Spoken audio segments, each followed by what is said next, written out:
Death Spiral, the only anime podcast that grows stronger when it feeds on the hearts of its enemies. And by enemies, I mean other anime podcasts. We've taken down so many at this point, we're coming for you next. You know who we're talking about. Yeah, you know the reason you've only heard of like one or two. It's because we've been working behind the scenes. Like the stupid reverse Fox unit from Metal Gear Solid 5. Oh, you mean XOF? Yeah, XOF. Our job was to go in and make sure nobody knew what the secret missions that you were doing. Yeah, we're the hunter-killer killers. We're the cleanup crew for the cleanup crew. Yeah. We're your favorite Black Site unit. Yeah, exactly. Yeah, I've often described us as the Dexter of anime podcasts. They call us the Grim Reaper of anime podcasts, the Shadow Reaper. We're the dark heroes that saves you from the other anime podcasts. You're all down in the gutters looking for guidance. You'll look up and we'll whisper back, "Go to hell." You know, I know it's old hat at this point. I mean, it's just like weirdo reactionaries just don't understand anything and they're kind of dumb. But I saw another thread in the hell year of our hell lord 2025 of somebody saying Rorschach from Watchmen was the only good guy in the comic. Alan Moore turns over in his grave every time somebody says that. It must be like a little bee sting, you know? Well, you know, there's that very famous quote of him talking about this exact phenomenon where he says something to the effect of like, yeah, a guy came up to me at a comic book convention and said like, hey, man, I love Rorschach. Like, I am that guy. I totally identify with him. And Alan Moore's like, get away from me, you freak. Yeah. Don't ever get near me. If you think Rorschach was the good guy, please stay the fuck away. Holds true to this day. If you think Rorschach was in any way one of the good guys in that comic, I think a CAT scan would help. Yeah, honestly. Did you watch the HBO like Watchmen sequel show they did a few years back? No, I couldn't really bring myself to give it a shot after I saw some of like the weird KKK shit. Well, that's what I was getting at. I didn't finish the season, but one of the things, it's like they were taking that exact sentiment and making it so blaringly overt and central to the plot that, hey, the people who like Rorschach are like weird reactionary racists, and the Rorschach hood is just a stand-in for the KKK hood for them, like functionally. Like that is just the, you know, explicit dialogue of the show to its audience, and people were like, oh, I can't believe it's like being so over exaggerated, you know, this show is so uncool and unsubtle. Why can't they do it cooler like the comic? You can't say anything is over exaggerated unsubtle if it's based on a comic book. I'm sorry. That's the whole fucking deal. That's what the medium exists to do. Let alone a comic book that was supposed to be like a takedown of the, you know, philosophies of comic writing at the time. Like, yes, Watchmen is very much, hey, comics are dumb and superheroes are dumb and dangerous. I think it's difficult because Alan Moore is like, I'm going to write a parody of like Cape Comics. And then his parody is too smart to read as parody. You know, these are the troubles of being a genius. You know, it's difficult. We would know, of course. Well, I blame Peter Gibbons for all of his cool like art, like the kick-ass artwork and like character designs. People totally gloss over any dialogue that Moore wrote, and they just look at the cool pictures and see, hey, cool face splotch detective man, and he's making a flamethrower out of a spray can, and he's fighting people. I don't know who they are. They were cops. He was killing cops at the time, but they don't care about that. Mostly cops. Like, wow. And regular people. Hey, blue man with penis, that's funny, and he can blow up people. Cool shit. It is funny, though. No, but hold on. It is funny. The giant blue penis is a great visual gag. And That's funny. Anybody who says that wasn't meant in a humorous sense, like when Moore and Gibbons put it on the page, they're fucking lying to you. Because it is very much a joke within the wider context of that comic book. Yeah, it's funny. It's funny. Come on. He's got a big blue dick. It's a funny joke. It's funny, dude. It's fucking funny. Now, is Peter Gibbons Dave Gibbons' brother? Oh shit! Am I getting that wrong? Sorry, Dave. Anyway, sorry, Dave. You know, and fuck you, Pete. Unfortunately, that is one of those things about the show that I didn't. It wasn't just the weird KKK stuff, but also that she was like the main character's a cop, right? Yeah, she is. Yeah, that sucks. She's one of the good cops. She's one of the good cops. Yeah, and you know, we were talking before about how that Devil May Cry show changed one of the characters into a cop, and that sucks. Yeah, they're changing Lady from, I mean, admittedly a sophomoric take on what a demon hunter is. I don't know. They're getting rid of the weird sexy schoolgirl outfit that she had in the video game, but they made her a cop, and not even just a regular ass cop. They made her a stupid ass generic sci-fi cyber cop, you know, with weird angular shoulder pads on her jacket. Yeah, I hate that. Yeah. Stallone style Judge Dredd cop is the aesthetic they're going for. Not the good Judge Dredd, the Stallone one. What does a cop have to do with Devil May Cry?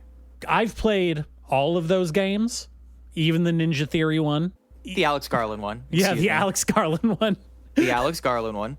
Let's not mince words. There weren't even cops in the Alex Garland one. Cops are not a thought. Yeah, they're not present in the design of Devil May Cry. There's never been a cop in a Devil May Cry game. Devil May Cry is so punk that cops don't even exist in that world. They're just not there. You got cool demon hunters with big swords and demons. Nobody has time for cops. Honestly, I watched a little bit of that trailer, and the only recognizable element I really connected to was the pizza. Sure. They went hard on the pizza. I mean, that is everybody's favorite gag from the third game, you know. Yep. You get to see Dante open his mouth real big, take a bite of pizza. He eats pizza. He's like the dude from in that aspect. He just wanted to eat his pizza, and some demons came in and fucked up his morning, pissed on his rug. He just wanted to eat that pizza, and then everything went to hell after that. Yes. We believe in nothing, Dante. We're nihilists. We're sub-nihilists. Yeah, and you know, the cop thing too, like we mentioned, we were talking before the show as well, that No Name is getting canceled, and it's probably because the main characters are cops. Yeah. Because no one likes cops. Come on, cops you guys. Cops are so passe right now. You know who likes cops is boomers. Those are the people who are watching these cop shows that run forever. NYPD Blue, CSI, SVU, regular Law and Order. What's another one? Law and Order Criminal Intent. Is Bones? Bones is a cop, right? Bones, yeah. Bones is a cop. She is a forensic mortician in the employ of cops, which makes her a cop. Yeah, it's if you work with the cops, you're a cop. Yeah. And the characters in No Name, unfortunately, were cops. They were cops with superpowers. They had superpowers. I'm not sure if that makes it better or worse, to be honest. Oh, it definitely makes it worse. You do not want the cops to have superpowers. Yeah, actually, it's kind of what the first issue was about. They just straight up have one of these police-involved shootings, as they call them here in America. And it's bad, and it has to do with having superpowers. It's a shame that that comic is getting canceled so fast, because it actually was really good. I liked it a lot. And even though they're cops, the main story case that was unfolding over the unfortunately short run, 13 issues it made it to, was about cop corruption. Cops are bad. That was sort of the thrust of the story so far. I mean, if we're being real, that's probably why it got the kibosh. Oh, you think that's why? I mean, you tell me. You read a lot of manga, watch a lot of anime. Are you seeing a definitive anti-cop sentiment throughout the industry? I'm not seeing it a lot, but cops aren't always super revered. They're also kind of treated like chumps because, like, who's the actual cool guys? It's the guys in black suits and ties who show up and they have like magic swords or demon fighting briefcases filled with talismans. Yeah, who needs cops when you have the reassuring omnipresence of the FBI? Yeah, the magical FBI seems to be way more popular than the cop right now. I've always wondered, because I never read Hero Aka, but did that world have cops? Like, when they have such a huge and expansive superhero league, do cops still exist? I think generally when you have a world that is dependent on superheroes, they try to downplay the cop part, because if you think about it, cops, unhero powered cops would just get their asses handed to them, right? Mm-hmm. And you don't want to show, even in this day and age, you don't want to have a comic where cops are just getting murdered left and right. Well, speak for yourself, but I see where you're coming from. When you're in Shonen Jump, I mean. Sure. Maybe the young, impressionable 23-year-old minds of Shonen Jump readers aren't quite ready to tackle that particular social problem. It's a little too edgy for a Shonen Jump audience, anyway. Now, maybe a Seinen Jump audience, that may be a place where these kind of things could take root. But we do have, right now we do have a lot of manga where cops are antagonistic in the top slots. I mean, think about this. Spy Family? Sure. As close as we have to an actual antagonist in that run is a fucking military police. And that's like the most popular manga in the world. Sort of. Kind of.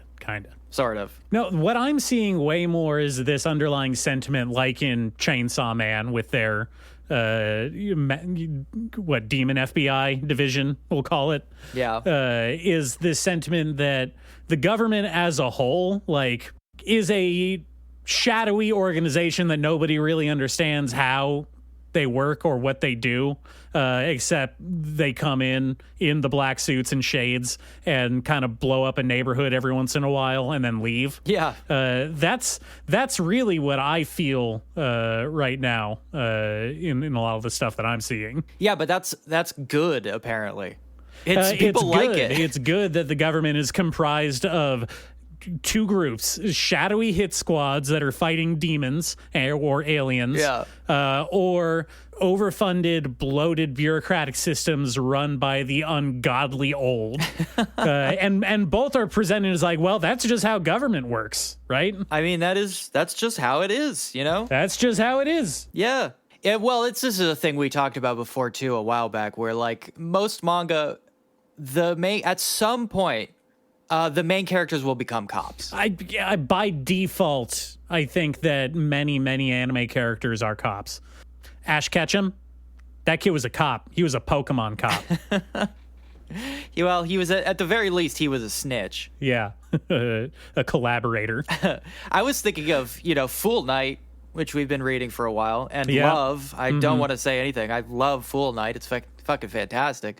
But in this point of the story, our main characters have both become cops, which kind of sucks. Yeah, well, it's a common jumping off point for this kind of story, right? A person is pulled from obscurity or a position of being powerless and deputized with the authority of some governing body because they have a special skill or a special ability, and suddenly you're a cop. Bleach, cop. Naruto, cop. Goku was not a cop, like, very definitively, I'm going to say. He just liked beating up people. He was kind of a psychopath. He was a psycho. Yeah, he was definitely a psycho. Did I already say Bleach? Bleach Kid is a cop, like, big-time cop. Yeah, a fucking supernatural murder cop. Yeah. Murder death cop. Deku, Hero Academia, cop. Well, yes. He goes to fucking Junior Police Squad Academy. The superhero youth. Yeah, the fucking absolute dork shit. That's why I kind of like Jagan, because it's about a cop who hates being a cop, so he becomes like a superhero, which is kind of funny. It's a good twist. Mm-hmm. Ichi the Witch is one of the newest like big Shonen Jump breakouts, and that's about a kid who becomes the first male cop. In this setting, are the witches the cops? Yeah, witches are cops because, they have magic. Witches should never be cops. Again, partly because you don't want cops to have magic powers. I think that would be very bad. Yeah. And you think women shouldn't be cops anyway. Hey, that was supposed to stay on the Discord. I not sure how I feel about Ichi the Witch. I'm not sure I like it very much. It does have the very weird energy to it where it's like, it's a world where only women can have magic, right? Mm-hmm. And then one boy gets magic and he becomes the most powerful witch there has ever been in the history of witches. And I don't know. I don't know how I feel about that. That seems a little weird, right? It seems a little, hey, but what about the guys? Yeah, what about the fellas? Yeah. Wouldn't the fellas be good at this? Hey, we'll just move in on your witching territory. Yeah, I don't know. It just has weird energy. I think that one's definitely going to get an anime. Mm-hmm. Yomi no Tsugai, Demons of the Shadow Realm. You remember that? By Hiromu Arakawa, that new one. Not ringing any bells right now. Did we talk about that already? Yeah, that's Arakawa's new manga about the guys who have... Yes, Hiromu Arakawa. Yeah, I remember now, yeah. Yeah, they battle Pokemon in the streets. It only took about 20 issues before that kid became a cop. But that's sort of like interagency battles. Okay. There's sort of cop-on-cop violence in there. Well, again, going with superpowered cops, to their credit, Full Metal Alchemist was kind of about how cops were bad. Military police. Again, it did hinge on the fact that the entire military was being surreptitiously controlled by an evil demon shadow entity.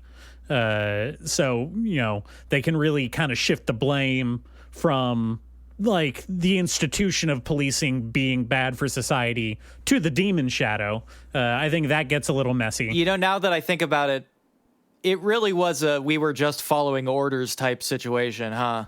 And then at the end, they were like, hey, that's a perfectly fine excuse. We're cool now. Yeah, I don't... Now, you know what? Oh, I don't... So, did you watch any anime since we talked? Believe it or not, I have. Oh, nice. I could not go back to any more of these premieres. I have been too disheartened. So, like all good reactionaries, I look to the past for inspiration. Naturally. Yeah. I have been watching a show that came out in 2011 called Mawaru Penguindrum. Penguindrum. Have you heard anything about this? I mean, the name is familiar, but I do not know what the story is.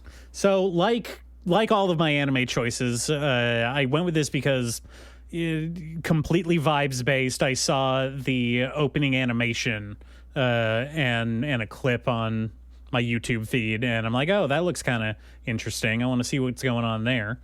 And this definitely is interesting. So this is a show about 3 siblings, 3 little orphans, 2 twin brothers, and their younger sister. Sure. And so, classic setup, the Takakuras. And we have the one brother who's redheaded, and he's kind of like the headstrong... The redheaded stepchild. Well, kinda. We're we'll get to that. He's like, okay. Yeah, he's the brash, confident, pretty boy, playboy kind of guy. He's always like dating girls and then breaking up with them real suddenly. And we have his twin brother who has blue hair, and as you can imagine, he's kind of the opposite demeanor. He's kind of reserved and a little bit effeminate. He's like always thinking about romance novels that he likes to read. and he's the sensitive type. And then they have their terminally ill younger sister who, for an unspecified amount of time, has been in the hospital with some kind of degenerative brain disease. They don't ever really go into it, but they show some x-rays that make it look like she has a big brain tumor. Oh, great. Yeah. Love that. Yeah, great start off. Love that for her. Yeah, I loved it in the fishing anime. I thought that was a really good start. Yeah. Did you just Google anime with brain tumor? I wonder how many examples there are. It's got to be, like, so common. You would have to filter out the ones where the brain tumor talks. Honestly, if you wanted to get, like, good results. So the first episode kind of sets up their predicament. They don't have any parents. They live alone. They've kind of done the like in parentification thing that orphans do, where the younger sister is kind of like, you know, she cooks and cleans for these two awful fuck up boys, while they try and fail all of their final exams. And one day, she is given leave to take a day to leave the hospital and go out with her family because she was, her health was looking up. And they all decide to go to the aquarium together to look at the penguins, as is a classic move, which... Sure. I'm not sure why that is the classic move. Did that happen in some kind of, like, big romance fiction, going to see the penguins at the zoo? Because it comes up a lot. I think people just like penguins. I mean, I get it. That moment in Chainsaw Man, too, where he really wanted to go see the penguins. I've noticed it pop up a lot in, like, romance manga that I've read. There's always a date scene about going to see the penguins at the zoo or the aquarium. It's weird. It's weird that it pops up so much. Anyway, they take their little sister on this day trip to the zoo, where they go and see the penguins and have a good time, and they buy her this weird looking penguin hat, a penguin shaped hat from the aquarium gift shop. Sure. Mm-hmm. She exited through the gift shop. Where she promptly dropped dead. Oh shit. Yeah, right in front of everybody. Holy fuck. Yeah. Real strong start in terms of whiplash here. So they rush her to the hospital, and the doctor's like, yeah, sorry, but she's dead. Like, dead. She's no longer alive. God damn. And, yeah. And so they are with her body in the morgue, mourning their recent loss. And, by the way, I just want to say, no mention of where the parents are, what happened to them. They mention that they're orphans, and we see a family photo of the five of them on their mantle. What the fuck? In their apartment, but no other mention of where what happened to them, which is important for later. Okay. Yeah. And so they are grieving their sister when suddenly she sits up on the morgue table and proclaims that she is the entity known as Fate. By the way, she's still wearing the penguin hat, I want to add. They didn't take it off during the autopsy. They didn't take it off, no. Seemed disrespectful. You think that they would have a person whose job is to, like, take off embarrassing pieces of clothing that the deceased may have been wearing at the time. They do. It's called the coroner. That's his job. Oh, we can't have them seeing you like this. So she sits up, proclaims that she is Fate, and transports them to some kind of pocket dimension. By the way, I want to add that this show is very reflective of its time, in the sense that it seems aesthetically very inspired by, like, Persona in particular, in the sense that all the characters are fancy little private school kids wearing, like, weird fancy little uniforms. Yeah, with patches and whatnot emblazoned on their blazers. And Japan itself in this setting seems to exist in that weird semi-sci-fi like realm where it's a mix of like Rococo French aesthetic and Cirque du Soleil sets. What the fuck? Yeah. Yeah, so already we're kind of in a more fantastically imagined version of Tokyo. And anyway, she transports them to the pocket dimension and says, first of all, I think it's very funny that this entity that is controlling their sister's body at the moment is incredibly rude and only refers to them as you losers who will aspire to nothing. She greets them like that every time. Wow, that's harsh. Yeah. Oh boy. Especially coming from your dead sister. Yeah. The thing puppeting around your dead sister's body. Well, they're understandably in shock still at this point. And so this entity basically says to them, like, all right, here's the deal. I'm going to bring your sister back to life for now, as long as you do exactly what I say. And they're like, what? What the hell are you talking about? And they're like, shut up, losers. Listen, your sister is dead, like super dead, but I can bring her back to life as long as you help me find this thing called the Penguindrum. Oh. And they're like, okay, well, what is it? Like, where can we find it? And it's like, shut up. And it banishes them back to the realm of the living, I guess. Midgard? Yeah, Midgard. And they're like, wow, that was weird. But their sister is alive. And they're like, okay, well, I guess it wasn't a dream. Like, our sister's not dead, and she was definitely dead. So I guess we got to find this Penguindrum thing. So they go back to their apartment, and the first episode ends with them acquiring, they get mailed in an insulated freezer package, 3 little like cutesy mascot penguins that, you know, follow them around. Oh, they're alive. Yeah, they're alive. Okay. Yeah, they're alive. No, they're not dead. Yeah, you know, a cooler shows up at your door and it has penguin meat in it. No, these were whole ass penguins. Okay, whole ass penguins. Gotcha. Yeah, one for each of them. And nobody else can see the penguins, which is the first weird thing. Only they can see them. Oh, God. And they can give them commands and, like, have them do stuff, although they comically are inept at doing really anything. They don't have fine motor skills, you see. The penguins. Yeah, the penguins. These 3 Harveys. So that's how the first episode ends. I watched, I think I'm up to episode 4 now, but, you know, the second episode, their sister, while eating breakfast with them, gets repossessed by this fate entity. And it's like, all right, dummies, here's what you got to do. You got to follow this girl from another school around because I think that she has the Penguindrum, maybe. It's kind of weird to hear from a supposedly omniscient being that, like, yeah, I don't really know where this thing I'm looking for is. But, like, maybe that kid has it? I don't know. Yeah, maybe that kid has it. I'm not sure. That's really weird. Yeah. Yeah, the first little, like, setup arc is this girl, another high schooler from a different fancy rich kid's high school. They got to follow her around and figure out how she's connected to this whole thing. Which brings me to my first point that I'm liking the mystery that they're setting up so far in this show, but they are doing some real hard and uncomfortable sexualization of all of these high school characters.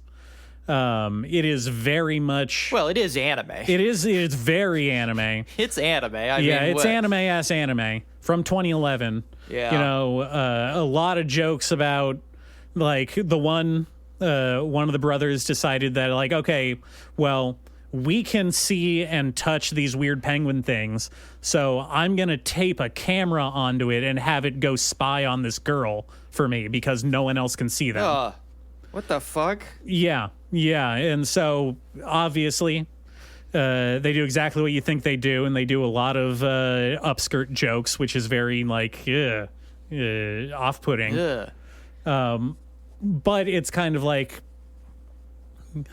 I'm intrigued because like so far, you know, they follow this girl around all day. They get into some humorous situations where they break into her apartment to spy on her. Oh, that is funny. And she comes home early, and they have to do that gag where they hide behind the couch while she's in the room.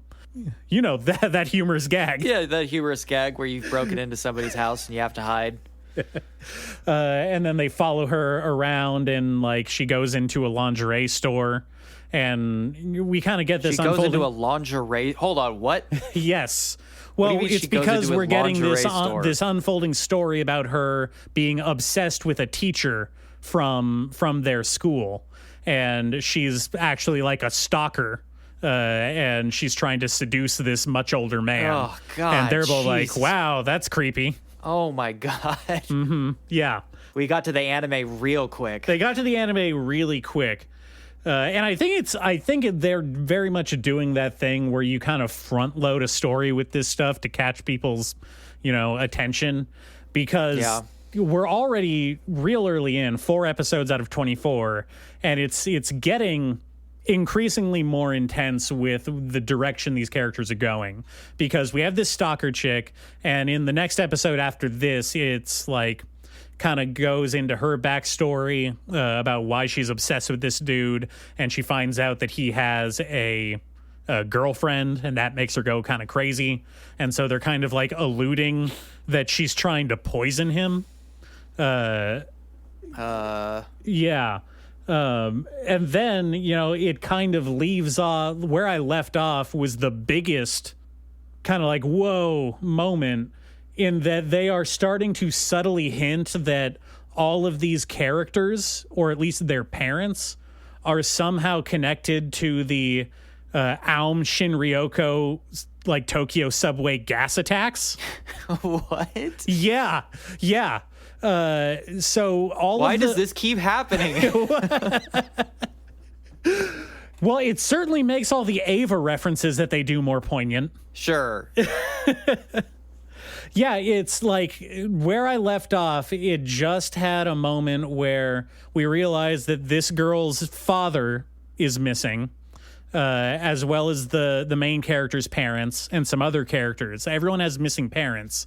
And then they keep making like these background like allusions to the subway gas attack. Like the news is constantly talking about how it's the upcoming 10-year anniversary of the attacks. And it's like, what are they doing here? All the while we've got these honestly humorous interactions with the weird fate god entity, where it possesses their sister and like berates them relentlessly while telling them to go on these like super creepy stalking missions. So that's where I left off. I've got to say it's got its issues, but like I'm intrigued, to say the least. Again, because of the gas attack thing. I think that's a real bold move, and I want to see where it's going. Man, if I had $1 for every time somebody got involved with a sarin gas attack in a manga, I wouldn't be doing a podcast, let me tell you. Hey, that's on the list. You can't tell that joke. Oh, fair enough. Yeah, so that's what I've been watching. Okay, that's pretty weird. It is That's weird. a weird one. It's a callback to a time in anime where things were not just either shonen or weird waifu bait. Are you sure about that? Well, no. Maybe I am being a little bit nostalgic, but then again, I am a reactionary. It's true. Yeah, if they did it now, the kids would die in a sarin gas attack and wake up in another world. I'm trying to think of the light novel name for that. I was taking the subway one morning when I smelled something funny, and suddenly I was an adventurer in another world. With cheat-level sarin gas attacks. My sarin gas ability is overpowered in this fantasy world, and now I'm the leader of the guild.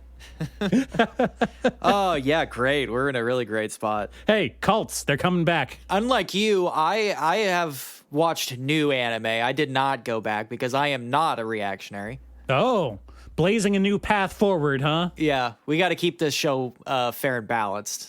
So I'm a progressive in that I am progressing along with modern anime. All right, what have you been watching? Is this a new premiere? Well, no, I'm unfortunately not watching anything new. I am continuing to watch Orb on the movements of the Earth. Hey, that doesn't spell out Orb. Orb : Like I said, last time, I'm I'm still watching Ishura, which I think is cool. It's cool, but it's, season 2, it's just doing its thing. Mm-hmm. I still think it's pretty interesting, and nobody seems to care. I don't see anybody talking about Ishura. Never seems to come up, but I like it. Well, I think like was demonstrated with No Name. Everything you like is faded to obscurity. Yeah, no one gives a shit about the stuff I like. I really am the Grim Reaper here. Yeah. But there is one thing that I like that other people like. Oh. Because season 2 of, and this name is so unfortunate, but I will say the full title, Toilet Bound Hanako-kun has returned. And I started watching season 2. I've let off for a little bit, but I am watching it Please, now. let's keep the language clean on this show, okay? Believe me, I do not like saying the whole name. I wish it was called anything else. But, he is a spirit, and he does live in the girls' bathroom. So I don't know.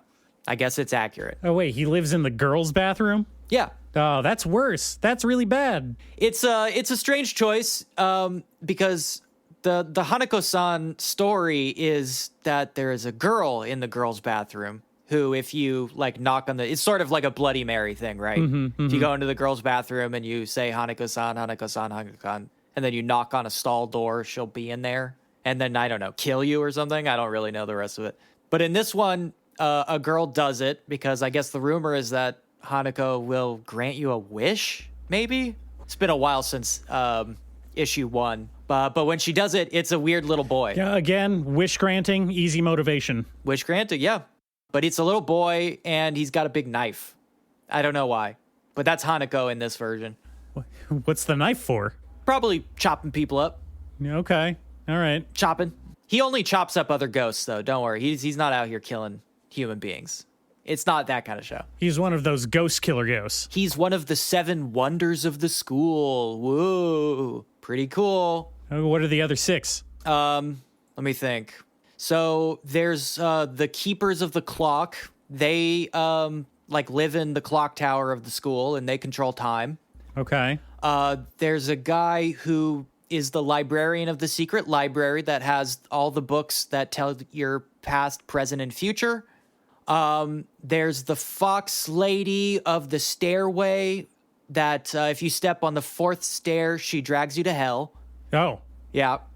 Okay. Pretty bad, right? Yeah, that's not good. That seems much less benevolent than the others. Oh, no, most of them are pretty bad. Okay. There's the tree that if you confess your feelings to the person you like, they will fall in love with you, whether they like you or not. Okay, that's It's bad. Non-consent tree. Yeah, it's the non-consensual tree. It's pretty bad. Yeah, there's 7 of these things. One of them dies before we ever actually get to know what its whole deal is. So more like 6. But he goes around and he fucks with these dudes with his trusty human companion. Okay. I like the manga quite a lot. It has a really great, weird art style. I think it's really, really cool to look at. In season 1, they did a pretty good job of translating that art style, which is why I watched it. I think season 2, they have gone, as is tradition, a little less hard on the animation, but it doesn't look bad.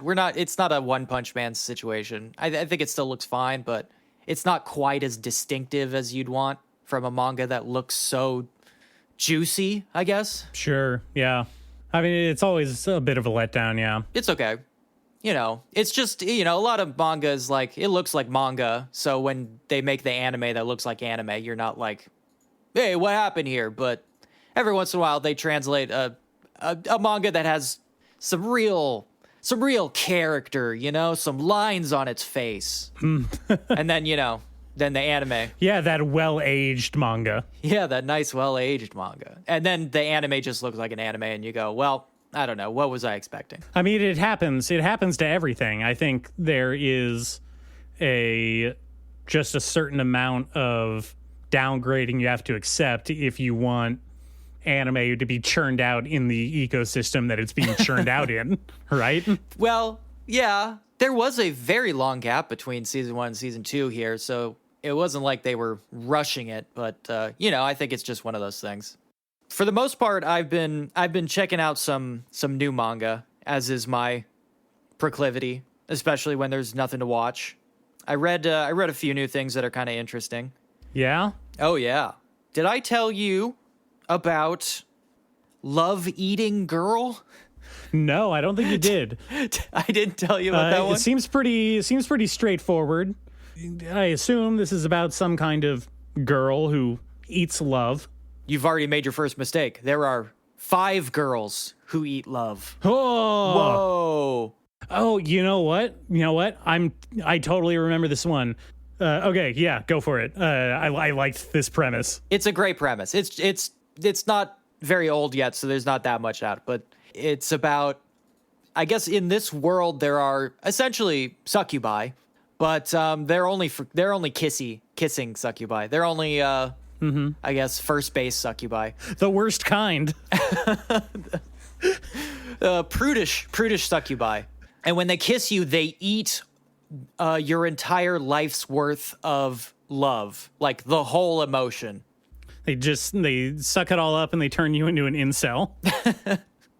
Well, no, I mean, you don't have to be celibate. You're just never going to catch feelings, which, hey, I don't know. You go either way on that one. So what you're saying is that fundamentally nothing would change for most guys.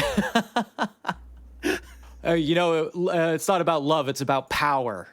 Hey, do you ever consider that maybe the reason for the male loneliness epidemic is succubuses? You ever think about that one? No, I think succubuses would clear a lot of things up. That's why they're so politically motivated to get women to legally date them. These succubi are kind of interesting, though. Nobody ever says succubi. They are called love-eating girls. And this is sort of an incelish kind of fever dream because a boy who's a bit of a loser, he's never dated or anything. He's never fallen in love. He's incredibly nervous around women. He just sucks. He can't even make eye contact. One of these guys, Sure. On his first day of high school, 5 different girls confess to him. And this confuses the poor man. To be honest, I consider myself at least somewhat well-rounded as an individual, and that would freak me out as well. I would be like, something's up. Something's fishy. Something is fishy. He has that exact reaction, which I was very happy about. He goes, okay, this is, 2 would be maybe like, wow, I'm a lucky guy. 5, no, this is like a plot. Something is like happening to me. Luckily for him, he meets a avuncular science teacher who explains that as a science teacher, his hobby is, I guess, like xenobiology, basically. Cryptobiology? Cryptobiology. And that's why he has to be a teacher instead of working in government jobs. Yeah, exactly.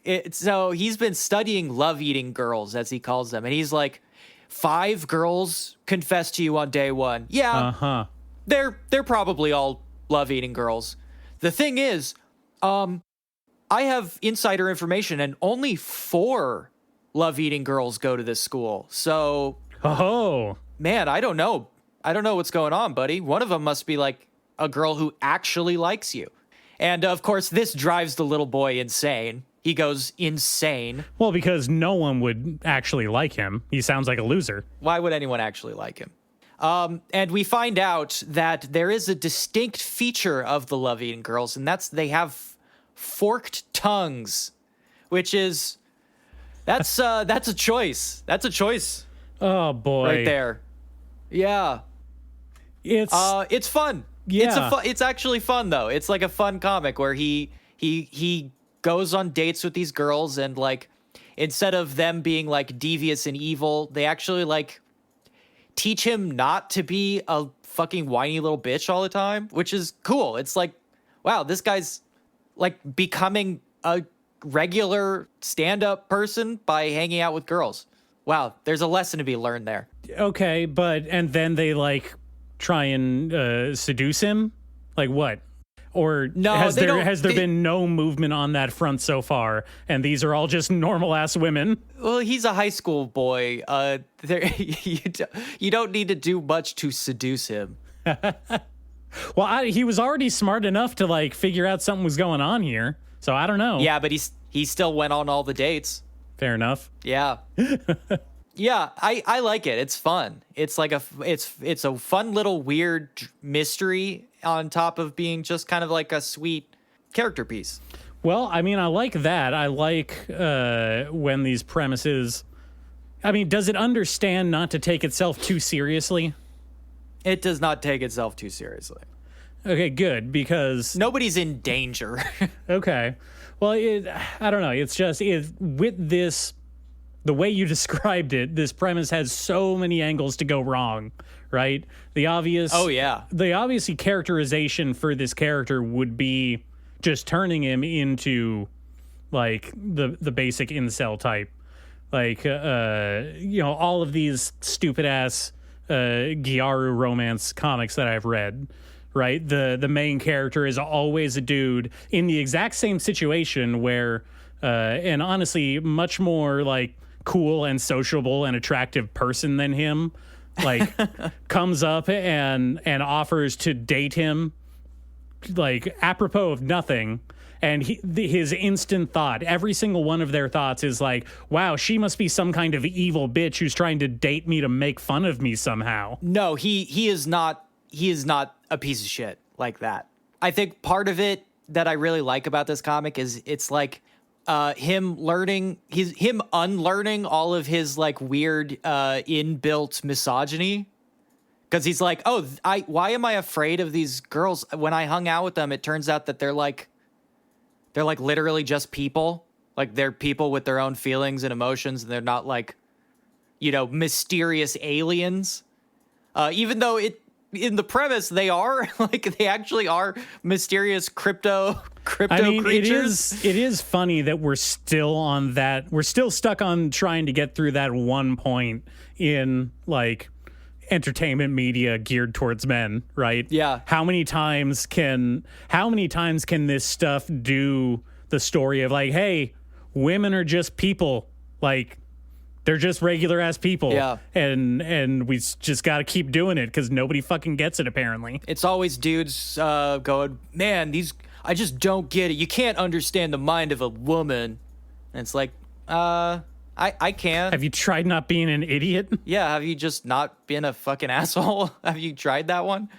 Anyway, I do like that one. I like that one. Let me tell you about one more, and then we can call it.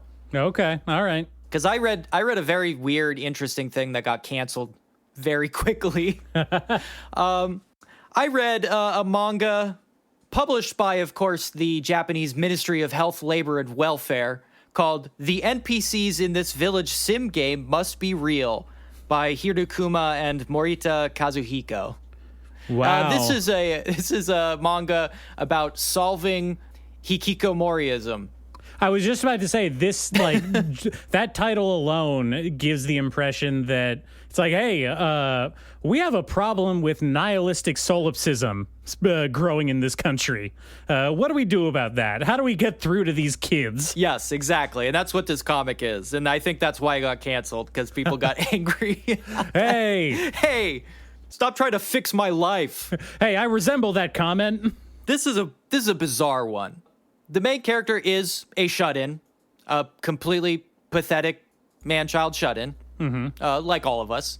I mean, how else are we going to relate? How else can we relate? He's, doesn't seem to have any hobbies, no friends, no job, kind of just sits in his room playing video games. Really hid a little too close to home and a lot of fronts. Until one day he, as happens to all of us at some point in life, he gets a mysterious prototype of a video game in the mail. All right, love it when that happens. Yeah, when it happened to me, I didn't change my life, but it was still a memorable experience. His is much different than mine. It turns out when he boots up the game, there's like an actual little world in there. Jesus. For a little while, he thinks of it kind of as The Sims, but like photorealistic and extremely complex. So it's kind of like What If The Sims, but also kind of Ender's Game kind of thing going on. Yeah, exactly. He finds out, it says like, oh my God, they're real, as the title implies. Yeah, he has a little like RPG fantasy troop, and they find themselves like stuck in a forest. They have to like build themselves a little shelter. And he kind of like a Peter Molyneux game, Black and White or whatever. He plays the god in charge of them. They believe in him, and their belief points give him power to affect various parts of the world. But they are like real. They're like real people. And he becomes really invested in their lives. And this backfills a purpose in life for him, because in order to help them survive, he needs to like wake up in the morning, and like feed himself. It lets him keep a schedule. At one point, he realizes that he can pay. There's like a kind of a DLC thing in it where he can pay to make their lives better. And so he has to get a job so he can pay for the DLC. Yes, he gets a job and he starts meeting people. And, in the course of his exploration of this game, like his life becomes much, much better because he's like found something to live for, which is the care and attention of these tiny little people in his computer. See, I get that, and I don't really like that interpretation or that concept, because it's very similar to like, hey, you should just have a kid because that'll give your life meaning, right? Yes, it does stray into some interesting territory when you think about it. I guess I don't like the implication that that life is not worth living, like inherently, like, right?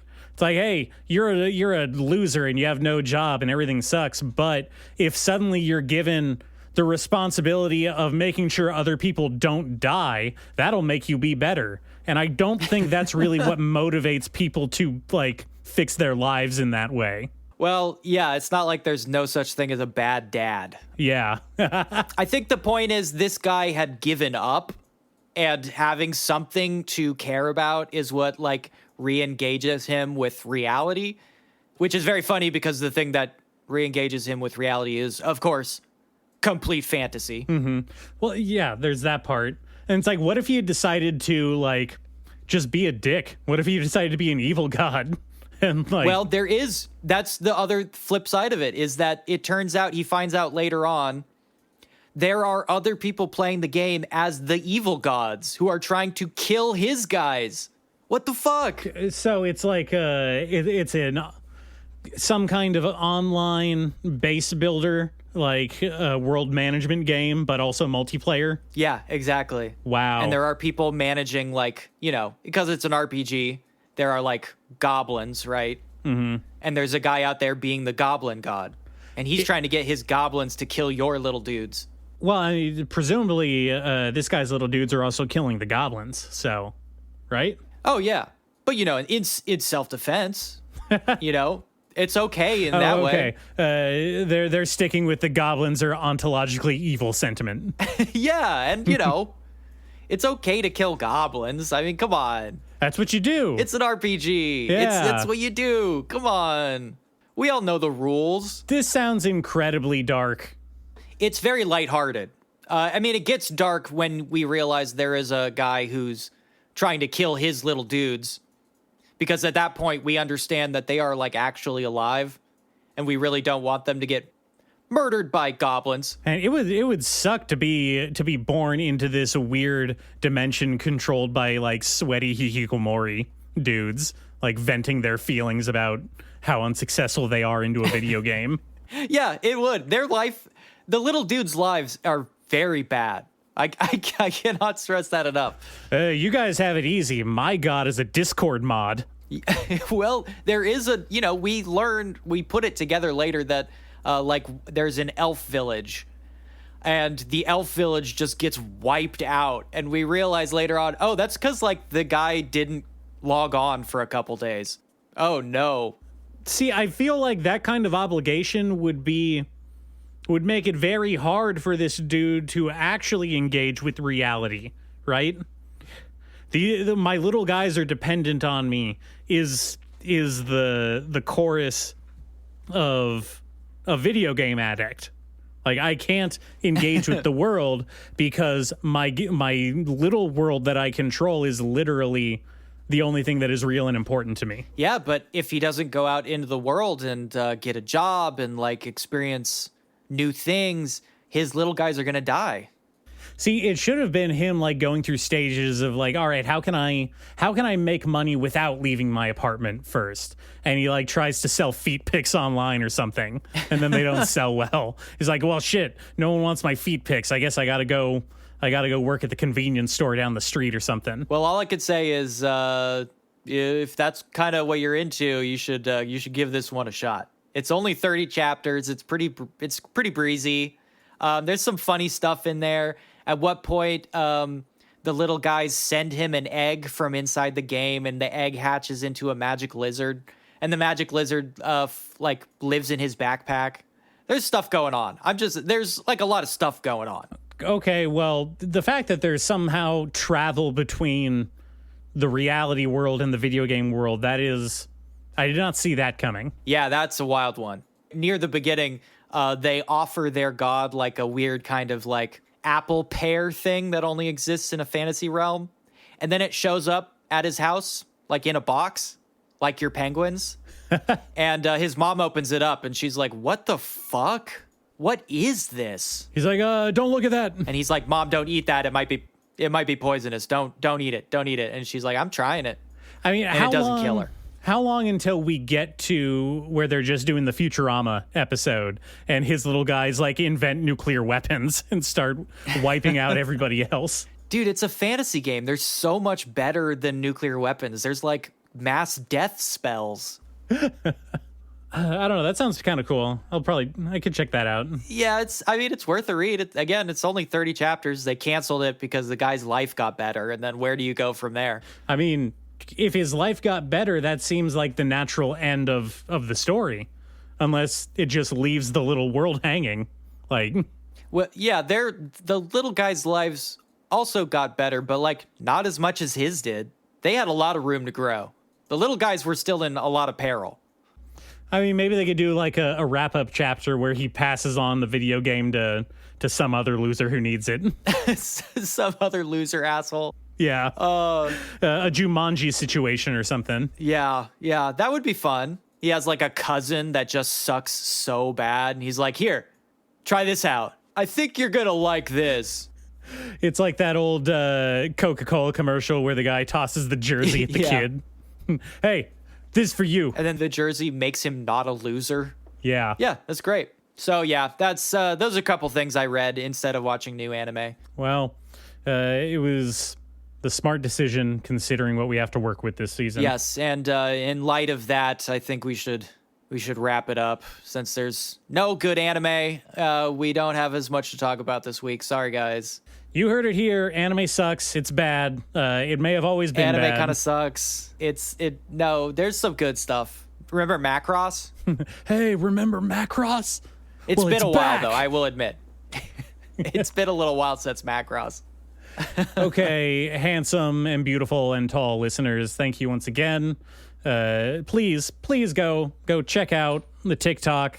Follow us on Blue Sky at Anime Death Spiral. Do the stuff. We've got the Instagram. We haven't started cross-posting. We got the gram. We're doing it for the gram. People still say that, right?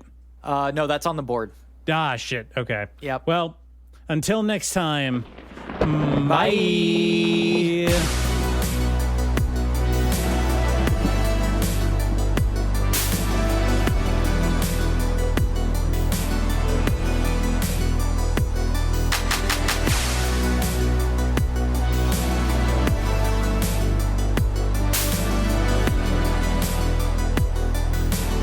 See, I think you need to watch Orb on the movements of the Earth because you're getting Earth-centric here, and really everything comes from the cosmos.